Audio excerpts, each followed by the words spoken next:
আরো একবার পুরস্কার হাতে উঠল ক্রিস্টিয়ানো রোনালদোর। এই পুরস্কার এবার পেলেন নিজ জোনের সেরা খেলোয়াড়ের পুরস্কার হিসেবে।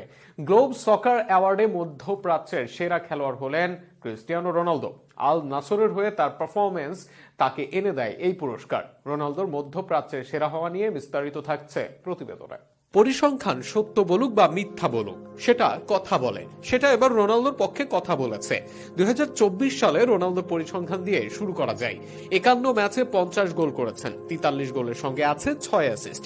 এর মাঝে আল নাসরের হয়ে ক্লাবে 39 ম্যাচে করেছেন মোট 41 গোল অ্যাসিস্ট। সেখানে 36 গোলের সঙ্গে করেছেন মোট 5 অ্যাসিস্ট। জাতীয় দলের হয়েও করেছেন গোল অ্যাসিস্ট। এবার পরিসংখ্যানের অপর পাতায় বলতে পারেন এই সময় রোনালদো আল নাসরের হয়ে বড় শিরোপা জয় করেননি পর্তুগালের হয়ে বড় কোনো শিরোপা। এরপরও কেন বছরের সেরা অ্যাওয়ার্ডে রোনালদোর নাম, সেখানেও আবারও ঢোকা যায় অন্য পরিসংখ্যানে। গত সিজনের সর্বোচ্চ গোলদাতা CR7, অ্যাসিস্টে আছেন 3 নম্বরে, গোল অ্যাসিস্টে আছেন সবার শীর্ষে। দুয়ে থাকা মিত্রোভিচের থেকে করেছেন 13 গোল বেশি। সর্বোচ্চ রেটিং তার, ম্যাচ প্রতি সর্বোচ্চ গোলও তার কাছ থেকে এক্সপেক্টেড